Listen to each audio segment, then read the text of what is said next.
Capítulo 21. O Stubbs foi a leilão naquele inverno. 10 milhões de libras oferecidas por um agente de Pequim contratado por um cliente privado. 5 milhões de lucro para o vendedor invisível do Moncada e toda a secção de bolos do Fortnum & Mason na cara do Rupert.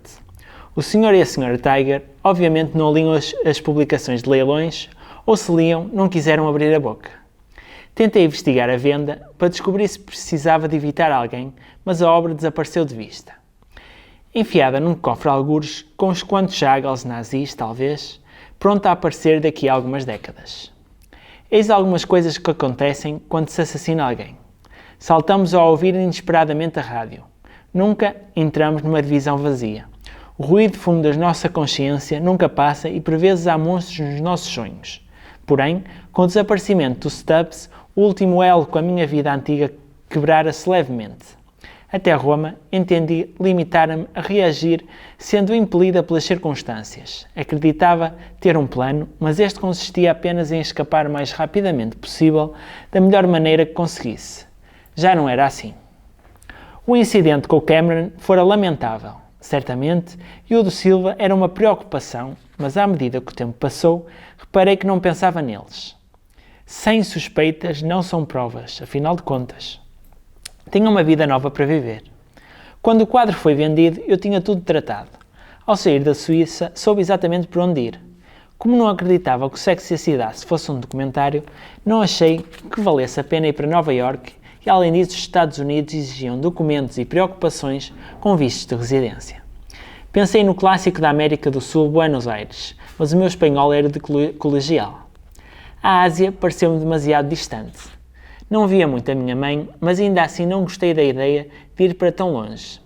Enviei-lhe um postal antes de sair de Como, dizendo-lhe que iria passar algum tempo em viagem. Entristeceu-me saber que ela não esperava muito mais do que isso. Como estava bem com a lei, a Europa fazia muito mais sentido e havia apenas uma cidade onde eu queria viver, Paris. Passara lá um ano antes de ir para a universidade, apesar de não ter sido o ano típico sabático. Trabalhos de merda sem fim, para pagar a renda fora de Peripec, estudar gramática francesa, depois do turno das 2 da manhã, ir aos domingos ao Louvre, quando preferiria ficar a dormir. Pobrezinha. Mas habituar-me gostava da cidade como de nenhuma outra, e assim que pude fazer o que queria, foi para lá que fui. Enquanto tratava de tudo, passei cerca de uma semana no Holiday Inn, no Boulevard Haussmann, na parte da cidade que gostava menos. Aquelas ruas largas, que pareciam estar sempre empoeiradas, cheias de escritórios aborrecidos e varridas pelo vento e apinhadas com turistas desiludidos. Abri 2 contas bancárias, uma pessoal e uma profissional, e pedi a carte de séjour, o visto de residência a longo prazo. Tudo correu bem. Não precisava de um mapa da cidade para saber onde queria viver. Do outro lado do rio, no 5º arrondissement, perto do Pantheon, nas ruas que vão dar aos Jardins de Luxemburgo. Costumava lá ir, depois das visitas obrigatórias às galerias, para ver os homens ricos a jogar ténis no Jardim de Marie do Médicis, ou sentar-me perto da fonte onde Sartre e Beauvoir se conheceram. Adorara o bairro e ainda me encantava, cheio dos odores familiares e castanhas assadas e plátanos. O apartamento que encontrei era num edifício do século XVIII, na rua de la Belle de l'Épée, perto da rue Saint-Jacques, no 2º andar, com vista para um pátio pavimentado e com uma porteira em condições, baixinha e arrastando-se na sua blusa, com um lacinho e calças largas, uma permanente amarelo clara e rígida e ar de mártir. Acho que escolhi a casa pela porteira, no fundo, mas tinha chão de parquet da cor de mel, do antigo em zigue-zague, como no quadro famoso de Caillebotte, e uma casa de banho enormes, paredes brancas e vigas no teto pintadas, acima da cama, frisos ornados com folhagem rude, em carmesim e turquesa.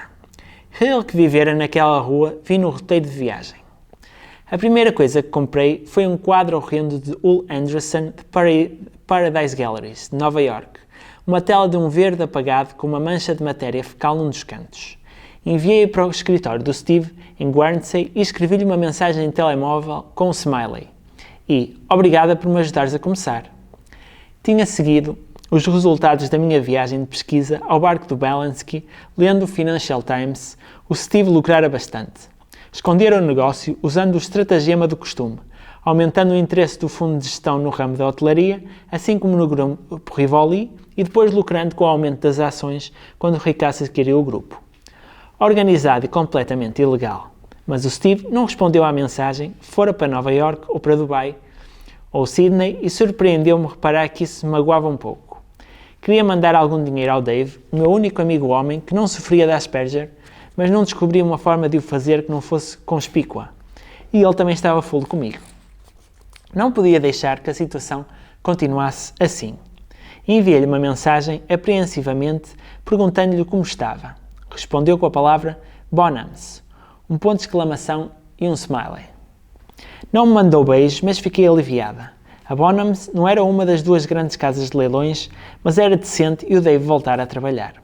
Quando respondi, perguntei-lhe discretamente se o poderia ajudar, ao que ele respondeu com só pagando a verba de mercenário, X.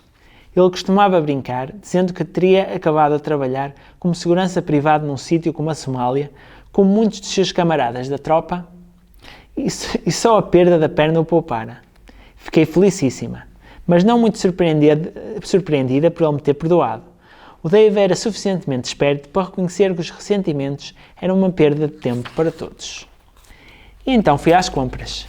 Primeiro ao Hotel Drouot, onde escolhi uma escrivaninha do século XVIII, uma Bomber de Jour verdadeira, com um compartimento escondido numa parte traseira e forro entalhado vermelho. Fui depois à Maison do Killing, no Marrais, onde comprei um tapete quadrado na Anatólia em bronze e esmeralda e turquesa. Fui ao Howard Mead para comprar candeeiros e ao Tonnet para comprar um sofá, seguindo-se o Marché Opus para comprar uma credência no século XIX em pau rosa e uma mesa de jantar Art Deco. A Gentileschi, a minha empresa fantoche, esbanjou $500,000 numa obra de Lúcio Fontana. Foi cara, mas eu tinha dinheiro. Vendê-la ia a seu tempo e o meu apartamento seria a minha galeria. Encontrei uma obra da escola de Horácio Gentileschi, Susana e os Anciãos, nada de especial, trabalho de um aprendiz. Mas com qualquer coisa que me agradou, o espaço de silêncio tenso entre os membros da jovem aterrorizada, a massa maléfica dos dois velhos perversos que sussurravam acima do seu ombro. Pendurei o quadro na minha parede branca, ao lado de Fontana e de um desenho de coquetel de um perfil negroide, com um olho de peixe. Até fiz seguro para proteger as obras. Pensei em não dar nas vistas durante um ano, aprendendo a viver como sempre sonhara que deveria. E se me parecesse seguro, poderia começar a comprar a sério. Sim, Londres e Paris eram próximas, mas as raparigas bonitas com namorados indulgentes estão sempre a fazer de galeristas. Seria a minha história se voltasse à casa, Judith Rashley, abrir uma galeria. E pretendia abrir uma galeria, pretendia comprar obras menos caras para exibir com a de Fontana, visitar as feiras de belas artes europeias e criar uma rede de contactos, e depois começar a vender e comprar. Sabia como fazê-lo e se conseguisse não gastar dinheiro como uma desesperada, a seu tempo poderia pensar em alugar uma galeria, viajar a descobrir artistas, mas teria de esperar, dar a mim mesma tempo para aprender, para me certificar tanto quanto possível de que os velhos ficariam emoldurados em segurança na parede. Não me aborreci nem um bocadinho. Para começar, adorava o apartamento.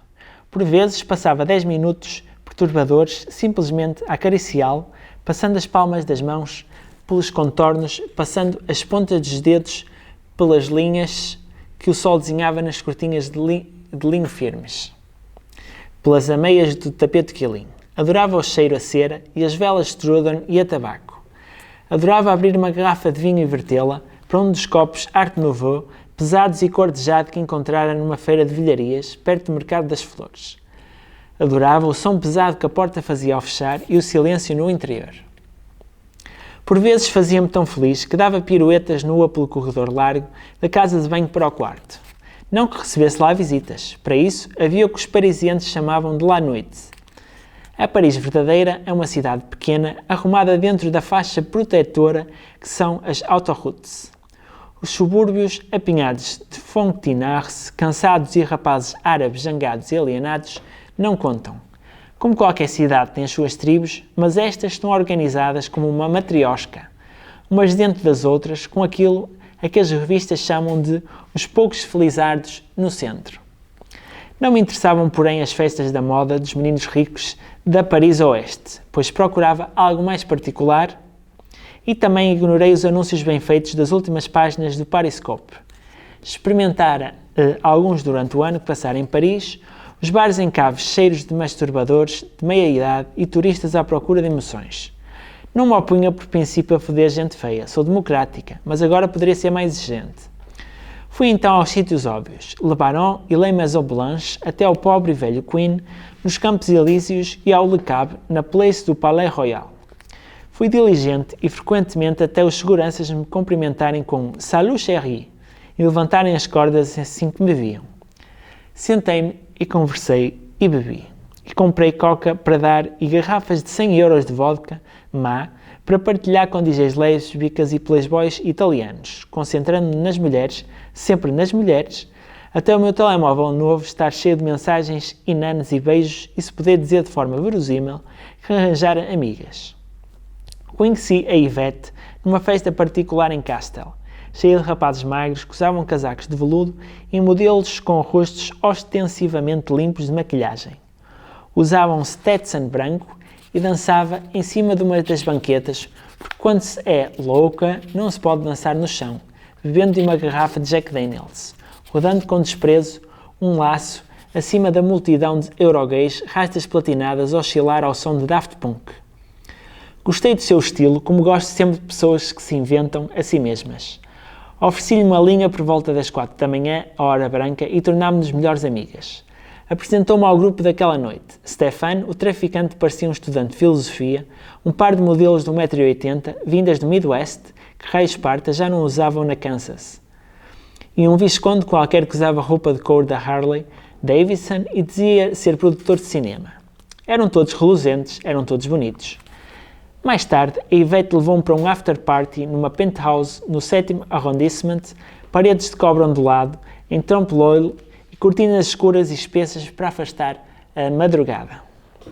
Uma mescla de corpos apinhados em redor de uma mesa cheia de livros de arte, com os maxilares a dar, narizes a pingar, pedrados e a aterrar, e a falar de uma retrospectiva de Martequin. O ar sem alegria carregado de nicotina e tretas. Uma rapariga levantou-se e começou a fazer um striptease impressionista, agarrando vagamente um varão imaginário e puxando um pedaço de chifão de cor de pêssego arruinado. Algumas mãos, igualmente indolentes e indiferentes, cobriram-lhe nos seios achatados, rodando-lhe os mamilos castanhos como botões numa aparelhagem antiga. Vão-me embora, disse eu à Ivete furiosa. O que se passa, querida? Não gostas disto? Gosto disto, respondi, apontando com a cabeça para a rapariga perdida, que passava a boca seca no fundilho das calças do tipo mais próximo, incapaz como um vampiro bebê. Mas assim não, percebes? A Ivete assinou afirmativamente, entendendo. Claro, querida, não gostas de amadores, não é? Não gosto de amadores, é isso mesmo. Liga-me amanhã, levo-te a um sítio melhor. Um sítio melhor acabou por ser uma festa organizada pelo Julien, que mais tarde conheci na sua discoteca, o La Lumière. Encontrei-me com a Ivete no bar do Hotel Lutetia. Estava sóbria e um pouco irrequieta. As rastas, aparentemente, eram extensões e tiraras. E o cabelo era fortemente platinado, quase branco e cortado curto. Dramático com a sua pele persa e o vestido sol de cor de laranja desta temporada da Lanvin, a que acrescentara como acessório um par de Louboutins, pele de pitão. Não usava joias. Olhei para ela com atenção. Gosto do teu vestido. É da Mango, não digas a ninguém. Não digo, estás bem? Estarei daqui a 1 minuto, queres um? É só um betalobloqueador. Acalma, relaxa. Claro, respondi, pondo comprimido pequeno e castanho no Kir framboise. Perguntei-lhe como correra o dia, num tom desinteressado. Era estilista, respondeu. Eu disse-lhe que trabalhava com quadros. Nenhuma das duas estava realmente interessada, depois do efeito da coca ter passado, mas parecia-me importante seguir a rotina. E onde vamos? Já te falei do Julien? Tem uma discoteca no centro e também organiza festas. São especiais. Parece-me ótimo. Às 10, fomos de táxi para Montmartre. Vi-a olhar para o taxímetro. O meu amigo Julien, sussurrou ela ansiosamente, as noites dele são baratas, sabias? Não te preocupes, pago eu hoje, respondi. O seu rosto descontraiu-se visivelmente interesseira. O Julien cumprimentou-nos à porta de uma casa imponente do século XIX.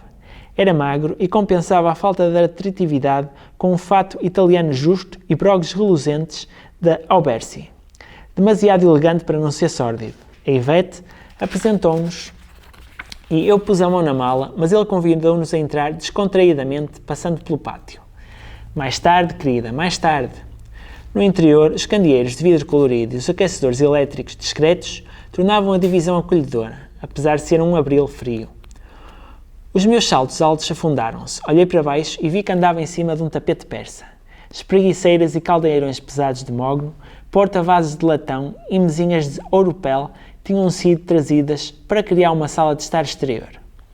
Uma mulher impassível, que usava um vestido preto e comprido, tocava a harpa.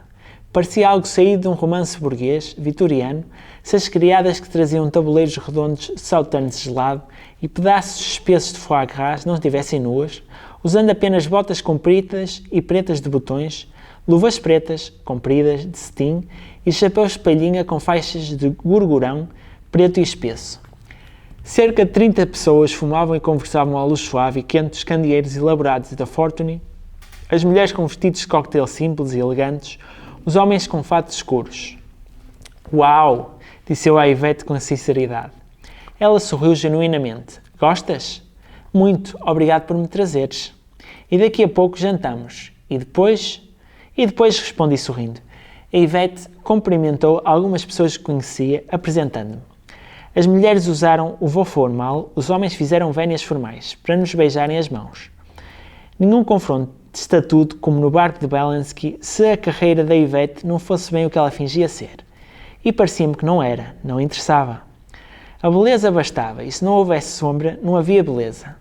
Até podíamos estar num casamento antiquado de alguém das classes altas, com canapés na mão e conversas de circunstância, se não fossem os olhares confiantes e avaliadores trocados entre os convidados o radar vibrante do sexo. Uma das empregadas bateu num gongo pequeno, chamando-nos para jantar, e seguimos-la obedientemente para o interior, passando por uma antecâmara e subindo as escadas. O Julian surgiu novamente. As senhoras vão lá para cima, por favor, e os cavalheiros para a direita aqui mesmo. Vou lá, começar. O jantar será servido dentro de 15 minutos. Segui os saltos altos da Ivete para o andar de cima, chegando a uma divisão grande com tocadores e luzes fortes, na qual estava outra mulher de preto, compacta e imponente e a boca cheia de alfinetes. É uma das mines da Chanel, sussurrou a Ivete. Las mines, as artesãs cosem as pontas e as pernas à mão nos vestidos. Em nosso redor, as mulheres despiam-se, sobrando a roupa e mostrando lingerie cara, em seda da cor de café ou fúcsia, vestindo kimonos bordados, pesados e delicados. O ar estava carregado com as fragrâncias mescladas dos perfumes. Quando cada mulher apertou o kimono, a mãe aproximou-se com um cesto. As mulheres ficaram com um ar alongado e estranho, mais altas do que a mãe, estendendo-se acima dos seus ombros baixos, nos saltos altos, como se fossem criaturas de outra espécie, e o que imagino era o que pretendiam que sentíssemos. Depois de muito burburinho e comparações, a mulher aprendia um adorno aos kimonos. Uma flor num puxo ou numa gargantilha, uma corrente com joias e pernas a um pulso. Depois de passar algum tempo a olhar para mim, procurou no cesto onde retirou uma gardénia de seda branca requintadíssima, não perfeita, que me deu vontade de a cheirar. Baixe-se! Inclinei a cabeça e senti os seus dedos a abrir e a prendê-la no meu cabelo preso e simples. Nada complicado para si, mademoiselle. Très simple. Sim, assim mesmo. Afastou-se, enfiando outro alfinete especulativamente e retirando-o. Muito bem. Quando se afastou, sentei-me numa das mesas de cabeceira, tinha o cabelo enrolado e preso, com uma flor aplicada no cone. Fora-me dado um kimono de um tom escuro de bronze. Com um bordado branco e cobalto, o ponto na seda a fazer o brilho pálido das pétalas sobressair. A mesa parecia um balcão da Sephora, com todos os tipos de cremes e cosméticos. Pegando num pedaço de algodão, limpei a maquilhagem, que parecia demasiado moderna para o que usava, aplicando apenas uma mancha pequena vermelho escura nos lábios.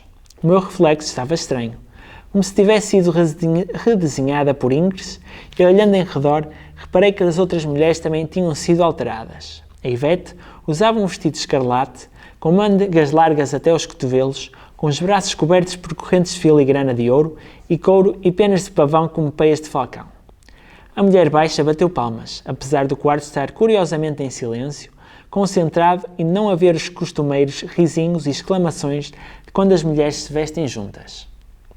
Allez, mesdames, disse num tom descontraído, como se fôssemos um grupo de colegiais a ser escoltadas dignamente por um museu.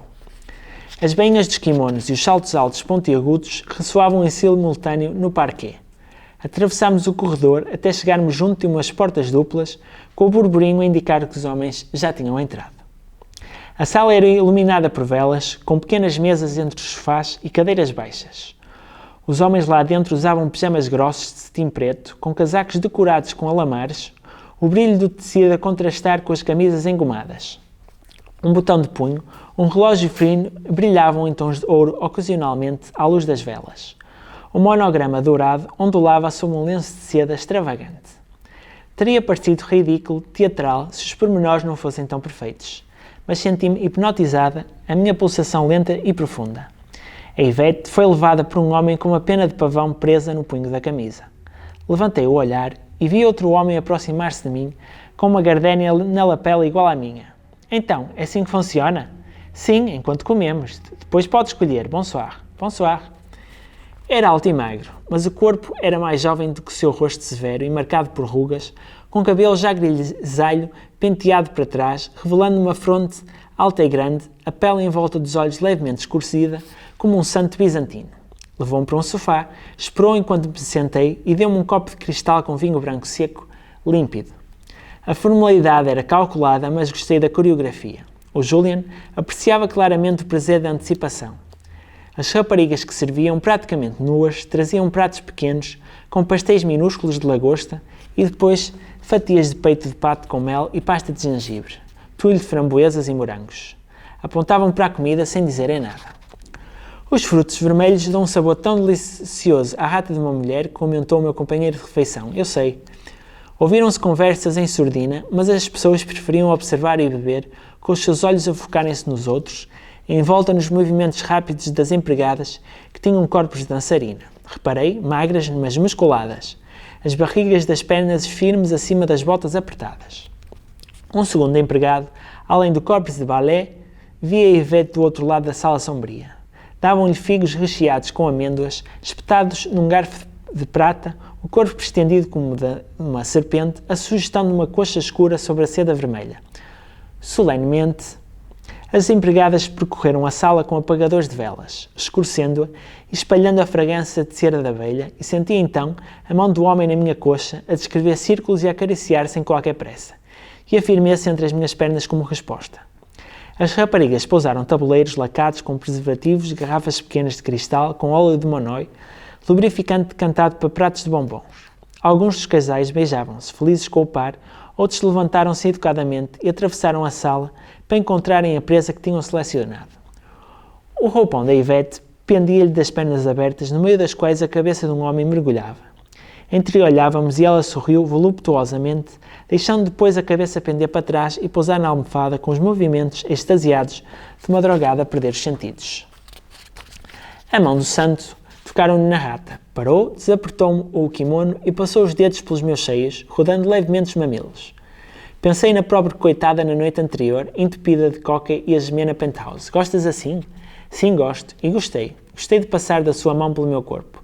Suave como água. Gostei da boca dele quando começou a passar rapidamente a língua pela clavícula, pelo estômago, pelos lábios da rata, mudando o ritmo de um toque trêmulo para afagos firmes, molhados, penetrantes, abri as pernas um pouco mais.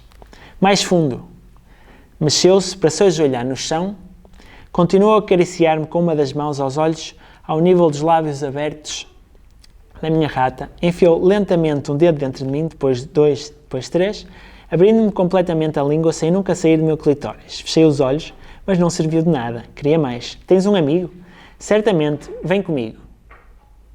Levantámos-nos, tomou uma mão e olhou em redor. A divisão estava cheia de corpos retucendo-se, fundindo-se, suspiros de prazer e perdidos abafados por pele. Acenou ao homem em cima do qual estava sentada uma morena da cor da baunilha. Este levantou-a e a boca dela procurou a da mulher próxima, uma loura, com o cabelo de ambas a misturar-se quando se beijaram as mãos e procuraram outro homem que despiu o casaco e se deitou entre elas. Apesar da luz ténue e lisonjeira, o amigo do santo tinha um ar cansado, jovem mas pálido, a camisa com as iniciais esticadas por cima do início de uma barriga saliente. A mademoiselle precisa de assistência. Se não estivesse cheia de desejos, teria rido. Quando parariam de usar as boas maneiras de fofinho de siècle? Estendeu a outra mão e caminhei cuidadosamente para impedir que os saltos altos perfurassem a roda da saia do kimono.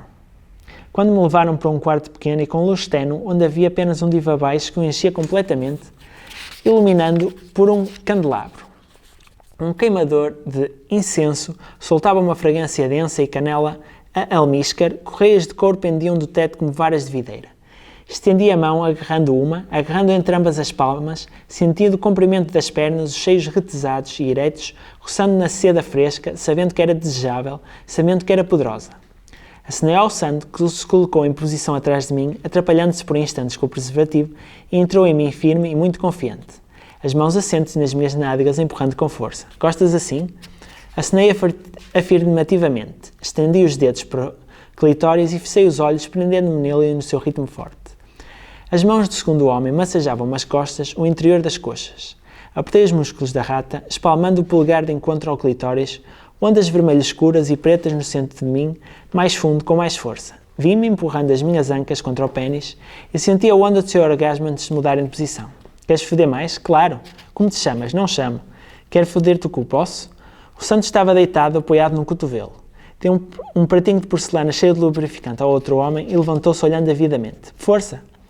Expirei fundo e mordi o lábio, preparando-me para a primeira sensação de dor. Ele era um espetáculo.